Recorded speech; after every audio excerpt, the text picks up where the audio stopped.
कितनी राशि तक। तो इसका राइट आंसर हो जाएगा ऑप्शन ए 7 लाख। तो 7 लाख की राशि कर मुक्त रखी गई है, ठीक है। तो बजट 2023-24 की नई व्यवस्था के अनुसार 7 लाख की राशि पर कोई टैक्स नहीं लगेगा। और यह आपको बता दें है पिछले बार जो 5 लाख तक कर मुक्ति थी, यानी कि 5 लाख की राशि तक कोई टैक्स नहीं लगता था, अब 7 लाख की राशि तक कोई टैक्स नहीं लगेगा। अगला क्वेश्चन दिया गया है बजट 2023-24 के अनुसार टैक्स स्लैब की संख्या घटाकर 7 से घटाकर कितनी कर दी, यानी कि टैक्स जो स्लैब है उसकी संख्या 7 से घटाकर कितनी कर दी है। तो इस क्वेश्चन का राइट आंसर है ऑप्शन बी 5। तो ये घटाकर 5 कर दी गई है। तो बजट 2023-24 में टैक्स स्लैब की संख्या 7 से घटाकर 5 कर दी गई है। तो ये हमारे टैक्स स्लैब दिया गया है। देखिए दोस्तों, 3 से 6 लाख तक 5% का टैक्स लिया जाएगा, 6 से 9 लाख तक 10% का टैक्स लगेगा, 9 से 12 लाख रुपए पर 15% का टैक्स लगेगा और 12 से 15 लाख की राशि पर 20% का टैक्स लगेगा, ठीक है। और अगर 15 लाख से अधिक इनकम होती है या ठीक है, तो वहाँ पर 30% का टैक्स देना पड़ेगा, ठीक है। तो ये 5 स्लैब हैं, पहले 7 थे अब 5 कर दिए गए हैं, ठीक है। अगला क्वेश्चन दिया गया है बजट 2023-24 में कृषि ऋण का लक्ष्य बढ़ाकर कितना रखा गया। तो बजट 2023-24 में कृषि ऋण का लक्ष्य बढ़ाकर कितना रखा गया। तो इस क्वेश्चन का राइट आंसर हो जाएगा ऑप्शन बी 20 लाख करोड़। तो 20 लाख करोड़ रखा गया है, ठीक है। अगला क्वेश्चन दिया गया है बजट 2023-24 के अनुसार कितने नर्सिंग कॉलेज को खोला जाएगा। तो बजट 2023-24 के अनुसार कितने नर्सिंग कॉलेज खोले जाएंगे। तो इस क्वेश्चन का राइट आंसर हो जाएगा ऑप्शन सी 157। तो 157 नर्सिंग कॉलेज खोले जाएंगे बजट 2023-24 के अकॉर्डिंग, ठीक है। अगला क्वेश्चन दिया गया है बजट 2023-24 के अनुसार 5G सेवाओं के विकास के लिए कितनी लैब की स्थापना की जाए। तो कितनी लैब जो 5G लैब बनाई जाएंगी। तो इस क्वेश्चन का राइट आंसर हो जाएगा ऑप्शन सी 100 लैब बनाई जाएंगी, ठीक है। प्रश्न 6 दिया गया है केंद्रीय बजट 2023-24 को किसने पेश किया है। तो केंद्रीय बजट 2023-24 को किसने पेश किया है। तो दोस्तों ये पेश किया है आपका ऑप्शन ए निर्मला सीतारमण। तो वित्त मंत्री, भारत की वित्त मंत्री निर्मला सीतारमण ने इस बार का बजट 2023-24 बजट पेश किया है, ठीक है। अगला क्वेश्चन दिया गया है वित्त मंत्री निर्मला सीतारमण ने अपना पहला बजट किस वर्ष पेश किया था। तो इस क्वेश्चन का राइट आंसर बनेगा ऑप्शन सी ऑप्शन बी 2019 में। तो 2019 में वित्त मंत्री निर्मला सीतारमण ने अपना पहला बजट पेश किया था। अगला क्वेश्चन दिया गया वित्त मंत्री निर्मला सीतारमण ने 2023 में लगातार कौन सी बार बजट पेश किया। तो लगातार इन्होंने कौन सी बार बजट पेश किया है। तो इस क्वेश्चन का राइट आंसर है ऑप्शन ए 5वीं बार। तो 5वीं बार 2023 में लगातार इन्होंने अपना बजट पेश कर दिया है, ठीक है। अगला क्वेश्चन दिया गया है बजट 2023-24 के अनुसार भारतीय रेलवे को कितना रुपया आवंटित किया गया। तो आपको बताना है कि कितना रुपया आवंटित किया गया। तो ये रेलवे को दिया गया है 2.4 लाख करोड़, ठीक है। 2.4 लाख करोड़ का इस बार रुपया प्रदान किया गया, ठीक है, आवंटित किया गया। इसका ऑप्शन बी करेक्ट आंसर हो जाएगा, ठीक है। अगला क्वेश्चन दिया गया है बजट 2023-24 में पीएम मत्स्य योजना को कितने रुपए का आवंटन किया गया, यानी पीएम मत्स्य योजना के लिए कितने रुपए एलोकेट किए गए हैं, ठीक है। तो इस क्वेश्चन का राइट आंसर बनेगा ऑप्शन बी 6000 करोड़ रुपए। तो 6000 करोड़ रुपए पीएम मत्स्य योजना के लिए दिए गए हैं, ठीक है। अगला क्वेश्चन दिया गया है बजट 2023 के अनुसार पीएम आवास योजना को कितने प्रतिशत बढ़ाया गया। तो बजट 2023 में पीएम आवास योजना की राशि को कितने % बढ़ाया गया। तो दोस्तों ये 66% बढ़ाया गया, ठीक है। 66% से बढ़ाकर 79,000 करोड़ कर दिया गया, ठीक है। 79,000 करोड़ कर दिया गया। तो बजट 2023 के अनुसार पीएम आवास योजना को 66% से बढ़ाकर 79,000 करोड़ रुपए कर दिया गया, ठीक है। अगला क्वेश्चन दिया गया है बजट 2023-24 के अनुसार ऊर्जा सुरक्षा के क्षेत्र में कितने रुपए की धनराशि आवंटित की गई है, ठीक है।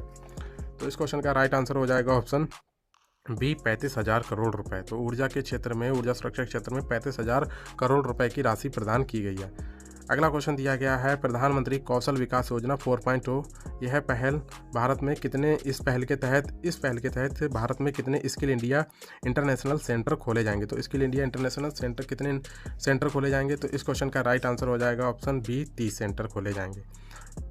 चलिए दोस्तों आगे बढ़ते हैं। अगला क्वेश्चन दिया गया है बजट 2023-24 के अनुसार ग्रीन हाइड्रोजन योजना के लिए कितने रुपए आवंटित किए गए।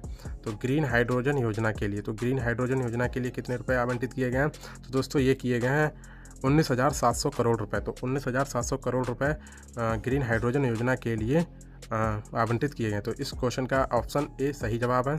अगला क्वेश्चन दिया गया है बजट 2023-24 में वरिष्ठ नागरिक बचत योजना की सीमा को बढ़ाकर कितने लाख रुपए कर दिया गया है।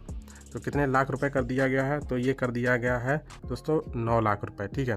तो 9 लाख रुपए कर दिया गया है वरिष्ठ नागरिक बचत योजना की सीमा को बढ़ाकर, ठीक है। पहले दोस्तों यह कितनी थी, 4.5 लाख थी, और यह बढ़ाकर अब कितना कर दिया गया, 9 लाख रुपए कर दिया गया है।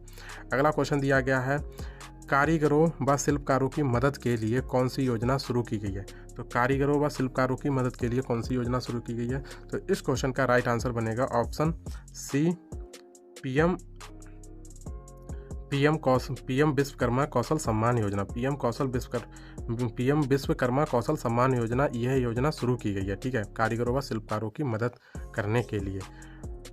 अगला क्वेश्चन दिया गया है, बजट 2023-24 के अनुसार बागवानी परियोजना के लिए कितनी राशि आवंटित की गई है। तो बजट 2023 के अनुसार बागवानी परियोजना के लिए कितनी राशि एलोकेट की गई है, तो इस क्वेश्चन का राइट आंसर बनेगा ऑप्शन बी, 2200 करोड़ रुपए। तो 2200 करोड़ रुपए आवंटित की गई है, ठीक है। अगला क्वेश्चन दिया गया है, बजट 2023-24 के अनुसार वित्त मंत्री निर्मला सीतारमण ने वर्तमान में भारतीय अर्थव्यवस्था की वृद्धि दर कितने प्रतिशत रहने का अनुमान लगाया है। तो ग्रोथ रेट कितने % रहने का अनुमान लगाया है तो इन्होंने, तो दोस्तों ये लगाया है 7%, ठीक है। तो इस क्वेश्चन का राइट आंसर बनेगा ऑप्शन डी, 7%। अगला क्वेश्चन दिया गया है, बजट 2023-24 में कितनी प्राथमिकताओं पर बल दिया गया है। तो बजट 2023-24 में कितनी प्राथमिकताओं पर बल दिया गया है, तो इस क्वेश्चन का राइट आंसर हो जाएगा ऑप्शन सी, 7। तो 7 प्राथमिकताओं पर बल दिया गया है। तो इस बार 7 प्राथमिकताएं क्या क्या हैं, आइए जान लेते हैं। समावेशी विकास है, नंबर दूसरे पर है वंचितों को वरीयता, नंबर तीसरे पर है बुनियादी ढांचा और निवेश, यानी इंफ्रास्ट्रक्चर और निवेश पर बल दिया जाएगा, ठीक है। क्षमता विस्तार, और 5वीं है हरित विकास, यानी कि ग्रीन डेवलपमेंट इंपॉर्टेंट है, और छठा है युवा शक्ति, यानी कि युवा शक्ति पर कुछ ना कुछ ध्यान दिया जाएगा, ठीक है। अगली है वित्तीय क्षेत्र, ठीक है। तो वित्तीय क्षेत्र, ये 7 प्राथमिकताएं हैं इस बार के बजट में, ठीक है, इन्हें याद कर लीजिए, यहाँ से क्वेश्चन बन सकते हैं। अगला क्वेश्चन दिया गया है, बजट 2023-24 के अनुसार कितने नए एयरपोर्ट बनाए जाएंगे। तो बजट 2023-24 के अनुसार कितने नए एयरपोर्ट बनाए जाएंगे, तो इस क्वेश्चन का राइट आंसर बनेगा ऑप्शन ए, 50 एयरपोर्ट। तो नए 50 एयरपोर्ट इस बार बनाए जाएंगे। अगला क्वेश्चन दिया गया है, बजट 2023-24 के अनुसार किस भारतीय आईडी को पहचान पत्र के तौर पर मान्यता दी जाएगी। तो किस भारतीय आईडी को पहचान पत्र के तौर पर मान्यता दी जाएगी, तो ये दी जाएगी दोस्तों पैन कार्ड को। तो पैन कार्ड इसका सही जवाब हो जाएगा। अगला क्वेश्चन दिया गया है, किस वर्ष रेल बजट को आम बजट में मिला दिया गया था। तो क्वेश्चन पूछ रहा है किस वर्ष में रेल बजट को आम बजट में मिला दिया गया, यानी कि पहले अलग अलग पेश किए जाते थे रेल बजट और आम बजट, तो ये दोस्तों मिला दिया गया था वर्ष 2017 से रेल बजट को आम बजट के साथ पेश किया जाने लगा था, ठीक है। अगला क्वेश्चन दिया गया है, बजट 2023 के अनुसार केंद्र सरकार कॉमर्शियल विवादों को निपटाने के लिए कौन सी योजना लॉन्च करेगी। तो इस क्वेश्चन का राइट आंसर बनेगा ऑप्शन ए, विश्वास 2 योजना। तो विश्वास 2 योजना क्या है, कॉमर्शियल विवाद को निपटाने के लिए लाई जाएगी, ठीक है। जो कॉमर्शियल विवाद होते हैं, कॉमर्शियल डिस्प्यूट्स होते हैं, उनको निपटाने के लिए, यानी सुलझाने के लिए विश्वास 2 योजना लाई जाएगी। अगला क्वेश्चन दिया गया है, बजट 2023-24 के अनुसार वैकल्पिक उर्वरक को बढ़ावा देने के लिए कौन सी योजना शुरू की जाएगी। तो दोस्तों ये शुरू की जाएगी ऑप्शन बी, पीएम प्रमाण योजना। तो पीएम प्रमाण योजना वैकल्पिक उर्वरक को बढ़ावा देने के लिए शुरू की जाएगी, ठीक है। किसानों के लिए शुरू की जाएगी वैकल्पिक उर्वरक को बढ़ाने के लिए पीएम प्रमाण योजना। अगला क्वेश्चन दिया गया है, भारतीय बजट व्यवस्था का जनक किसे माना जाता है। ये क्वेश्चन पूछा जाता है, और ये हिस्ट्री के पर्पज से भी है और स्टैटिक जीके का भी क्वेश्चन है, ठीक है।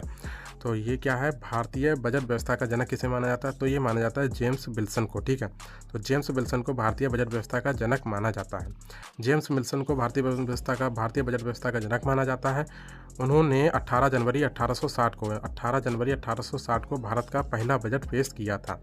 अगला क्वेश्चन दिया गया है, गणतंत्र भारत का पहला बजट किसने पेश किया था, यानी कि रिपब्लिक इंडिया। तो रिपब्लिक इंडिया का बजट किसने पेश किया था, तो दोस्तों ये पेश किया था ऑप्शन बी, जॉन मथाई ने। तो जॉन मथाई ने गणतंत्र भारत का पहला बजट पेश किया था। यह 28 जनवरी 1950 को उन्होंने बजट पेश किया था। अगला क्वेश्चन दिया गया है, स्वतंत्र भारत का पहला बजट किसने पेश किया था। तो स्वतंत्र भारत का पहला बजट किसने पेश किया था, तो स्वतंत्र भारत की बात करें तो ये पेश किया था आर.के. षणमुगम शेट्टी ने। तो आर.के. षणमुगम शेट्टी ने स्वतंत्र भारत का पहला बजट पेश किया था। तो स्वतंत्र भारत का पहला बजट आर.के. षणमुगम शेट्टी ने पेश किया था और यह उन्होंने 26 नवंबर 1947 को, तो 26 नवंबर 1947 को यह बजट पेश किया था, ठीक है, आर.के. षणमुगम शेट्टी ने। अगला क्वेश्चन दिया गया है, भारतीय संविधान के किस अनुच्छेद में बजट शब्द का उल्लेख है? तो इस क्वेश्चन का राइट आंसर बनेगा ऑप्शन ए 112। दोस्तों आपको बता दें, वैसे तो बजट शब्द का कहीं उल्लेख नहीं है, लेकिन जो वार्षिक वित्तीय विवरण है, ठीक है, तो एक अनुच्छेद 112 में वार्षिक वित्तीय विवरण का उल्लेख किया गया, इसे ही बजट मान लिया जाता है, ठीक है। तो इस क्वेश्चन का राइट आंसर बन जाएगा ऑप्शन ए अनुच्छेद 112। तो संविधान के अनुच्छेद 112 में वार्षिक वित्तीय विवरण का उल्लेख किया गया है, इसे ही बजट कहते हैं, ठीक है।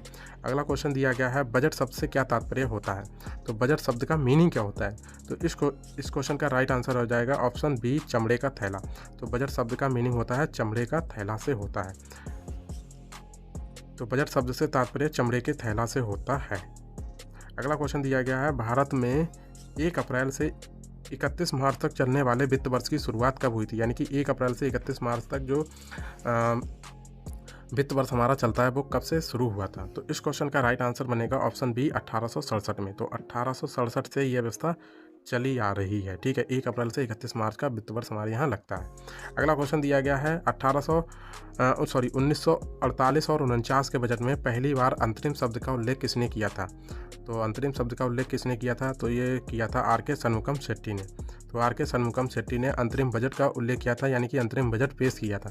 दोस्तों आपको बता दें, अंतरिम बजट उसे कहते हैं जब कोई सरकार का लास्ट कार्यकाल होता है और वहाँ पर इलेक्शन होने वाले होते हैं, तब अंतरिम बजट पेश किया जाता है, ठीक है।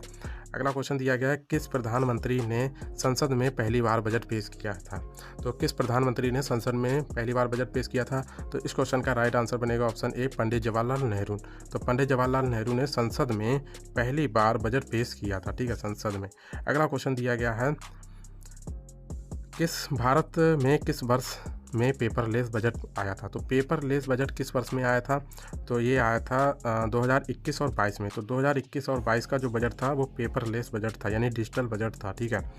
अगला क्वेश्चन दिया गया है, संसद में अभी तक कितने बार पेपरलेस बजट पेश किया जा चुका है? तो संसद में अभी तक कितने बार पेपरलेस बजट पेश किया जा चुका है, ठीक है।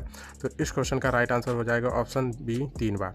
तो अभी तक 3 बार पेपरलेस बजट पेश किया जा चुका है, ठीक है। 2021 का, 2022 का और 2000 जो हाल ही में पेश किया 2023 का। तो ये 3 बार पेपरलेस बजट पेश किया गया है, ठीक है। तो अभी संसद में अभी तक 3 बार पेपरलेस बजट पेश किया जा चुका है। 2021, 22, 23 का बजट पेपरलेस है, यानी कि था, ठीक है। अगला क्वेश्चन देखते हैं, भारत की पहली पूर्णकालिक महिला वित्त मंत्री कौन बनी? तो भारत की पहली पूर्णकालिक महिला वित्त मंत्री कौन बन गई? तो दोस्तों ये बन गई निम्मोताई, ठीक है, यानी कि निर्मला सीतारमण। तो निर्मला सीतारमण भारत की पहली पूर्णकालिक महिला वित्त मंत्री बन गई हैं, ठीक है। अगला क्वेश्चन दिया गया, भारत की पहली महिला वित्त मंत्री कौन थी? ऐसे पूछ लेगा कि भारत की पहली महिला वित्त मंत्री कौन थी? तो ये थी इंदिरा गांधी, ठीक है। तो इंदिरा गांधी भारत की पहली महिला वित्त मंत्री थी। अगला क्वेश्चन दिया गया, भारत में शून्य आधारित यानी जीरो बेस्ड बजट पहली बार कब पेश किया गया था? तो ये पेश किया गया था 1987 में। ऑप्शन सी इसका करेक्ट आंसर होगा अब दिस क्वेश्चन। तो 1987 में शून्य आधारित बजट पेश किया गया। अगला क्वेश्चन दिया गया और मोस्ट इंपॉर्टेंट ये क्वेश्चन है, बार बार एग्जाम में पूछा जाता है, सबसे अधिक बार बजट किसने पेश किया था? तो सबसे अधिक बार बजट किसने पेश किया था? तो दोस्तों ये किया था मोरारजी देसाई ने। तो मोरारजी देसाई ने लगभग 10 बार यह बजट पेश किया था, जो कि सबसे अधिक बार अब तक का रिकॉर्ड है। अगला क्वेश्चन देखते हैं, वर्ष 2017 से पहले बजट को पेश करने की तिथि क्या थी? मतलब आप पूछ रहा है कि बजट 2017 से पहले बजट को किस तिथि को पेश किया जाता था? तो ये किया जाता था फरवरी के अंतिम दिन, यानी कि फरवरी का जो अंतिम दिन था या तो 29 पड़ जाए या फिर 28 पड़ जाए, ठीक है।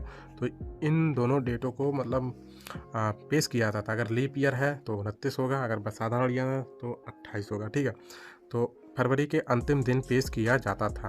तो अगला क्वेश्चन दिया गया है, भारत के किन 3 प्रधानमंत्रियों ने प्रधानमंत्री रहते हुए बजट पेश किया?